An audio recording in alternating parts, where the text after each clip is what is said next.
Herkese tekrardan merhabalar. Kanalıma ve mutfağıma hoş geldiniz. Bugün sizlere çok lezzetli bir tarif ile geldim. Tarifimize hiç bekletmeden hemen başlayalım. Uygun bir tencereye bolca zeytinyağı alalım. Bir adet küçük doğranmış kuru soğanı ekleyerek kokusu çıkana kadar kavuralım.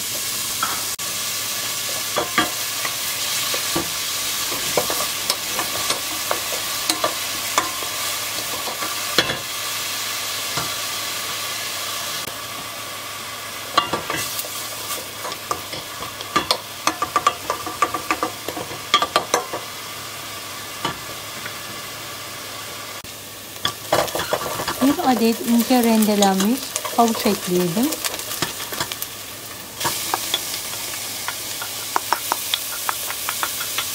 Karıştırarak kavurmaya devam edelim. Gerekirse biraz daha zeytinyağı ekleyebiliriz.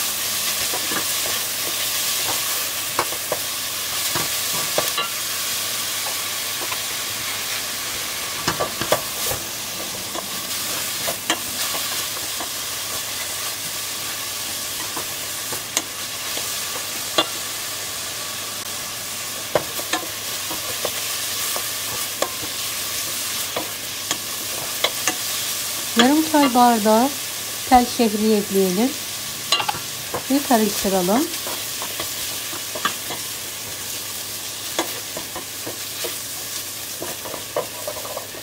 Biraz kavurduktan sonra üzerine soğuk su ilavesi yapalım.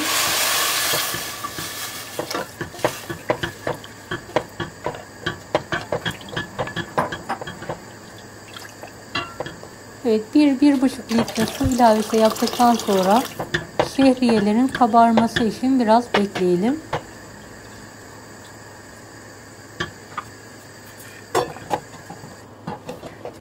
Bir kase yoğurt, 2 yemek kaşığı un, 1 yumurta sarısı ekleyerek karıştıralım.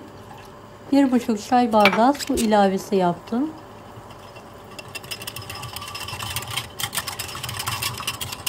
Pürüzsüz olana kadar karıştırmaya devam edelim. Videomu bu kısma kadar izlediyseniz yorum kısmına herhangi bir emoji bırakırsanız bana destek olmak için sevinirim.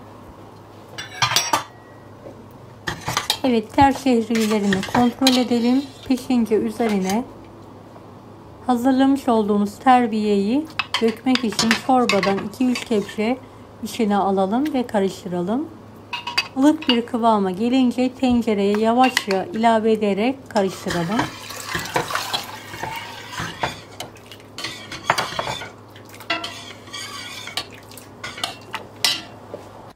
Evet, gerekirse bu aşamadan sonra bir miktar daha su ilavesi yapabiliriz. Kıvamını sevdiğiniz gibi ayarlayabilirsiniz. 1,5 tatlı kaşığı tuz ilavesi yapıyoruz ve sürekli karıştırarak kaynayana kadar, kıvam alana kadar pişirmeye bırakıyorum. Evet, çorbamız kıvam almaya başlayınca, kaynayınca küçük bir tavada 2-3 diş sarımsak ve tereyağı eritelim.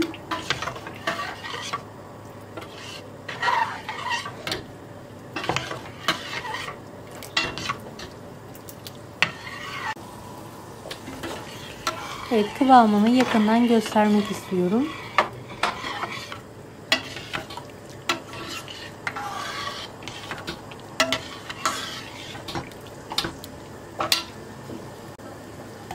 Evet, çorbamız kaynamaya başladı.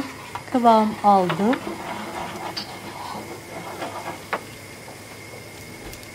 Kokusu çıkana kadar kavurduğumuz sarımsaklı sosun üzerine nane ekleyelim ve naneyi yakalım.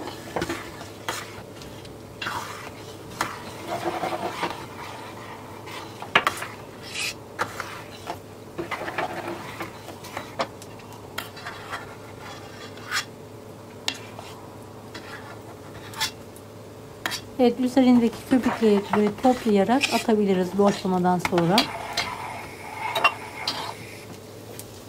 Evet, kaynayan çorbaya hazırladığımız sosu gezdirelim.